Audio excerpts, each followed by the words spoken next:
नमस्कार दोस्तों, स्वागत है आपका हमारे YouTube चैनल पर। आज की वीडियो में हम भगवद गीता के अध्याय 10 श्लोक 7 के बारे में चर्चा करेंगे। यह श्लोक हमें आत्मा की प्रकृति और उसके महत्व के बारे में गहन ज्ञान प्रदान करता है।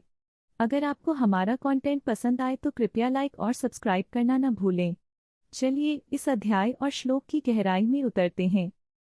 अहम आत्मा गुडाकेश सर्वभूताश स्थितः अहम आदिष्ट मध्यं च भूतानामंत एव च। मैं आत्मा हूँ, गुडाकेश, सभी प्राणियों के हृदय में स्थित हूँ। मैं प्रारंभ, मध्य और अंत हूँ। भगवद गीता के इस श्लोक में भगवान श्री कृष्ण यह बताते हैं कि वह सब जीवों के हृदय में उपस्थित हैं।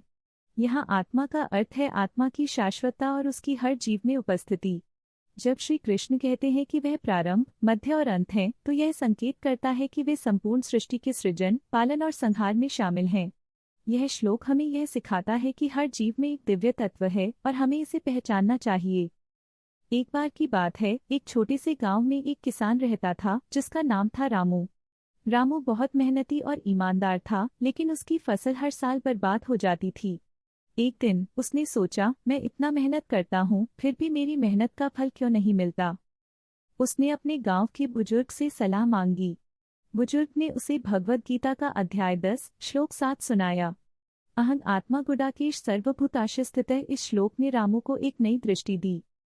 रामू ने सोचा, अगर भगवान हर जीव के हृदय में है तो मुझे अपनी फसल की देखभाल में भगवान की मदद लेनी चाहिए। उसने अपने खेत में काम करने के साथ साथ प्रतिदिन ध्यान करने का निर्णय लिया। वह खेत में काम करते समय ध्यान करने लगा और अपनी मेहनत में भगवान का ध्यान रखने लगा। धीरे धीरे उसकी फसल अच्छी होने लगी और गांव में उसकी मेहनत की चर्चा होने लगी। एक दिन उसके एक मित्र ने कहा, रामू, तुम्हारी फसल इतनी अच्छी कैसे हो गई। रामू ने मुस्कुराते हुए जवाब दिया, मैंने अपने काम में भगवान को शामिल किया है। मैंने समझा कि वह हर जगह हैं और हमें उनकी सहायता लेनी चाहिए। इस प्रकार रामू ने भगवद गीता के उस श्लोक से प्रेरणा लेते हुए अपने जीवन में एक सकारात्मक परिवर्तन किया। उसने सीखा कि जब हम अपने कार्यों में ईश्वर को शामिल करते हैं तो सब कुछ संभव हो जाता है। तो दोस्तों, इस कहानी से हमें यह सीखने को मिला कि हमें अपने जीवन में भगवान को हर कदम पर शामिल करना चाहिए। अगर आपको यह कहानी पसंद आई हो तो कृपया लाइक और सब्सक्राइब करना न भूलें और ऐसे और भी अद्भुत कंटेंट के लिए हमारे चैनल पर बने रहें।